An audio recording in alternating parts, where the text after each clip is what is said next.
You know, there are just some critical, life-altering mistakes people make, and the biggest, most expensive error the folks over at the Viridian Heights HOA ever committed, the one that cost their arrogant president his job, their budget, and their reputation, was thinking they could push around a rancher who builds things for a living. I'm Caleb Stone, I'm in my late 30s, and officially, I run a remote business consulting firm, but that's just the paperwork, you know. The real me, the one who feels alive, is the guy out here on the Willow Creek Ranch, just outside San Antonio, Texas. My passion has always been dirt, goats, and custom electronics, a strange mix, I know, but it works. 2 years ago, I bought this beautiful, overgrown 30-acre property to chase this dream of self-sufficiency. It was a wreck, honestly, the old farmhouse looked like it was sighing every time the wind blew, but the land was rich, the water rights were solid, and most importantly, it was quiet.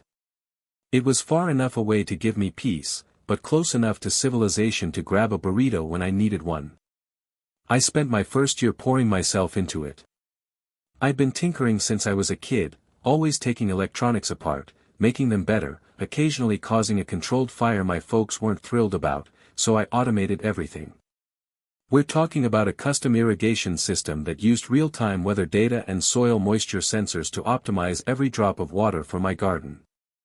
I built a solar-powered chicken coop with smart doors that knew the exact minute of sunrise and sunset. My masterpiece, though, was the tiny chip I rigged up that monitored the movement patterns of my Kiko goats and actually texted me when one of them went into pre-labor. This place wasn't just a farm, it was my laboratory, my sanctuary, my perfect intersection of old-school ranching and new-school tech. Most weekends, I'd have local families driving down the main access road, picking up fresh eggs and early-season tomatoes. My neighbors, the Petersons, they were the best, old-school folks, lived next door for 30 years. Mr. Peterson, a retired engineer, loved helping me debug my crazier projects, and Mrs. Peterson, she'd bring me her famous cinnamon rolls in exchange for a dozen brown eggs. It was a good system, a community built on trust, and it all relied on that access road. That road had been in use for over 50 years. It cut through a small sliver of land managed by the Viridian Heights HOA, a collection of upper-middle-class homes with lawns so perfect they looked suspicious. I wasn't an HOA member, but I didn't need to be, because I held an ironclad document, a recorded perpetual easement. That means I had the permanent, legal right to use that route, regardless of who owned or managed the surrounding property. Simple, right? Legal, right? Wrong. Then came Victor Hawthorne. Victor was the new HOA president, recently moved in, sharp suit, slicked back salt and pepper hair, and a condescending smile that never quite reached his eyes. He carried the confidence of a man who'd never been told no in his life. He wasn't focused on community pools, he was focused on profit. Turns out, Victor was neck-deep in a huge luxury housing deal called Sterling Estates on the land right next to Viridian Heights. And my little ranch? My peaceful, productive, excelling ranch? It was a complication, an eyesore, something that needed to be eliminated to justify his promised 30% property value increase. The certified letter arrived one Tuesday, just after I'd finished rigging a new feed chute. It mentioned vague security enhancement proposals and an urgent HOA meeting. I was confused, but I decided to go, thinking I could clear up a simple misunderstanding. That was my first mistake. The community center was sterile, all polished floors and bad fluorescent lighting. I parked my muddy pickup between two gleaming black SUVs and walked in, feeling the disapproving stares follow the tracks of my work boots. Victor was at the front, flanked by Brenda Vance, the HOA manager, who clutched her tablet like it held state secrets and eyed me with instant suspicion. Victor ran through the landscaping budgets and pool plans, then smoothly transitioned. Now, we come to a minor obstacle, the road situation. He clicked a remote, and renderings of McMansions and marble clubhouses flashed on the screen. To secure Phase 1 of Sterling Estates, we need to upgrade community aesthetics and control unwanted traffic. The way he paused before saying, traffic, made my blood pressure spike. He was talking about me, my neighbors who bought produce, and the occasional camper. He showed a sleek, modern security gate design, stone columns, cameras, keycard access. Construction starts tomorrow, he announced, and it will be complete within 3 days. I couldn't stay seated. My chair scraped so loud it echoed. "Excuse me," I said, trying to keep the rancher calm over the mounting internal rage. "I'm Caleb Stone, the owner of Willow Creek. I have a recorded easement. You cannot legally block a right-of-way without notice or discussion."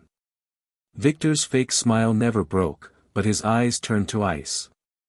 "Mr. Stone, while you may have had some informal arrangement previously," he dismissed me, "the HOA has full authority over community roads and security. Besides, your farm operation is, regrettably, depressing property values." He gestured to the nodding board members. "The decision is unanimous. But don't worry, we're not unreasonable. You may purchase an access card for a generous annual fee of $3,000. $3,000 to use my own legal access route." The audacity was breathtaking. "This isn't informal. It's a legally binding, perpetual right recorded with the county." I shouted, feeling the heat rise on my neck. "Times change, Mr. Stone," Victor replied, turning back to the board. "I suggest you apply promptly to avoid inconvenience." The meeting moved on. I stood there, defeated, knowing I'd just been railroaded by people who valued their property line more than property law. That night, I called Savannah Hayes, my college friend who became a real estate attorney. She confirmed what I knew, the easement was gold. But she also confirmed Victor's strategy. "Caleb, they know an emergency injunction will take weeks, maybe months, with the court calendar. They're playing a delay game. They want to choke you out financially until you sell." Her words gave me direction, but little comfort. "Document everything. Every interaction. If they block you, call the sheriff. That's considered unlawful imprisonment." I had a restless night. But when the distinctive, grating beep beep beep of heavy machinery woke me up just after dawn, the dread turned into fury. I ran down the drive, pulling my boots on, and watched in disbelief as an 8-foot metal fence and an electronic gate were rapidly constructed, severing my land from the world. Victor and Brenda arrived shortly, impeccably dressed. Victor smugly waved a permit, though he didn't let me read it, and announced with barely contained satisfaction, "HOA property, Mr. Stone. You'll need that access card, $3,000 annually. Brenda will provide your 7-day temporary pass." I was livid, shaking with anger, but I took the plastic card. I drove straight to the courthouse, got a certified copy of my easement. The registrar, an older woman with a chain-link glasses holder, even looked at it strangely, clear as a bell, 1972. Weird anyone's disputing this. Then I drove to Savannah's office. "They won't stop," I told her, slamming the certified document on her desk. "They know the courts are slow. They're trying to starve me out." Savannah was all business. "We file the injunction immediately, but we need leverage, Caleb.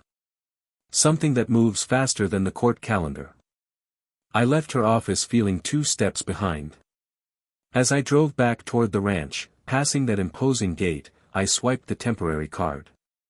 That moment, that utter humiliation of having to ask permission to access the land I legally owned, that's when the idea struck.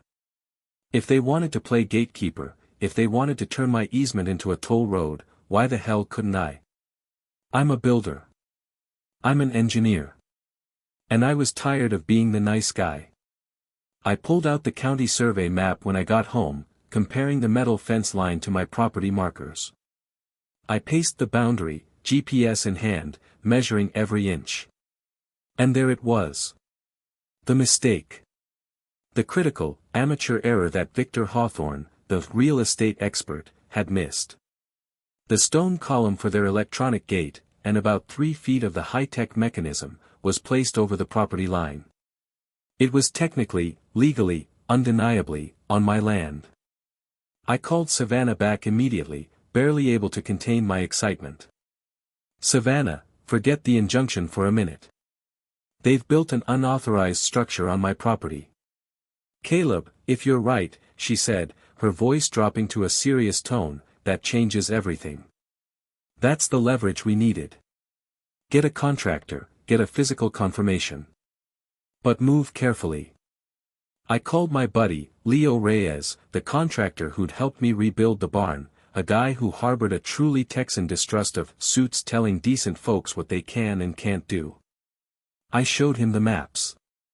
He walked the line with his own gear, chewing on a toothpick, shaking his head. No doubt about it, man. They're 3 feet deep into your acreage. Probably figured a farmer wouldn't notice. We're going to build a toll booth, I told him. Leo paused, pulling the toothpick out, one eyebrow raised.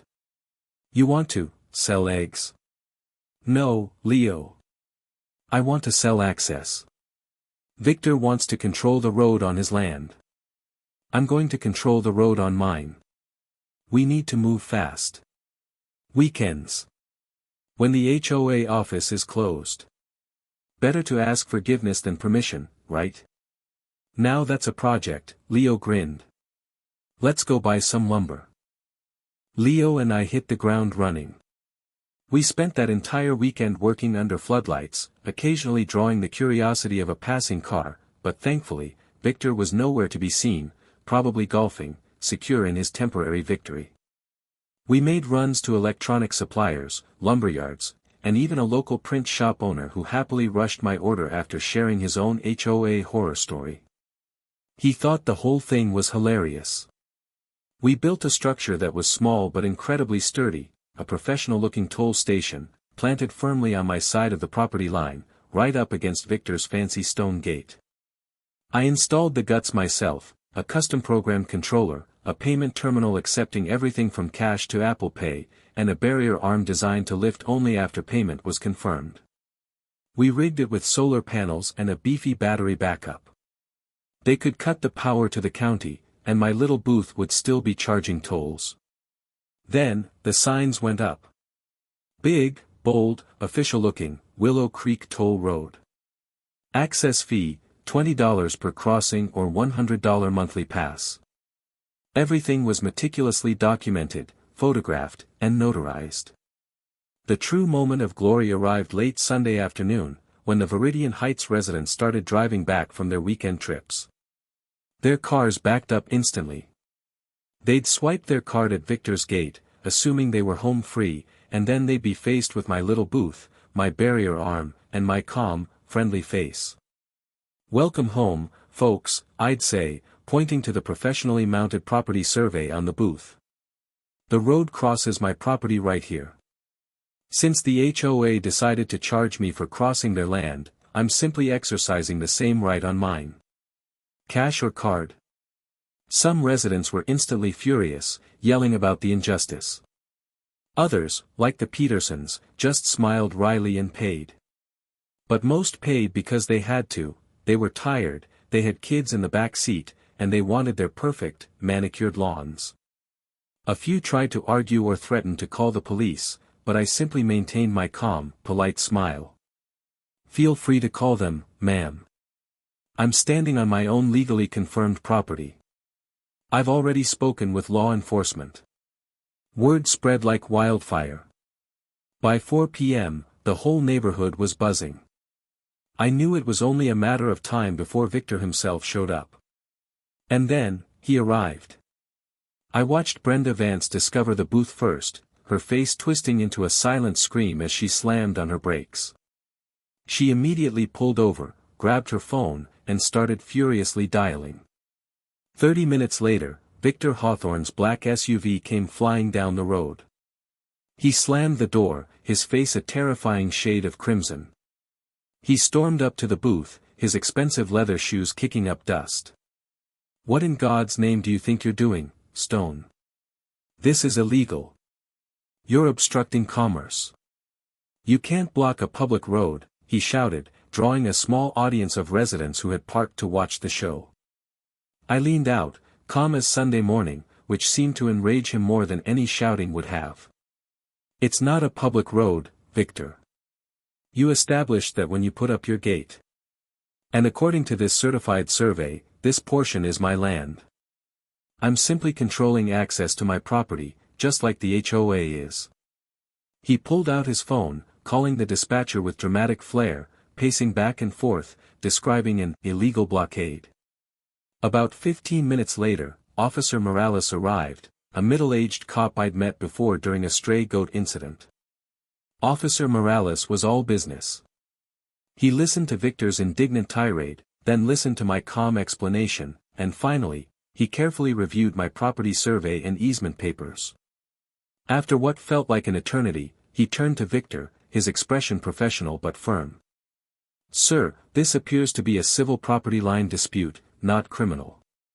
Mr. Stone is on his own property, according to these documents. If you dispute the line, you need to address it through civil court." Victor sputtered, demanding an arrest, insisting on some law, any law, I was breaking. Officer Morales just shook his head.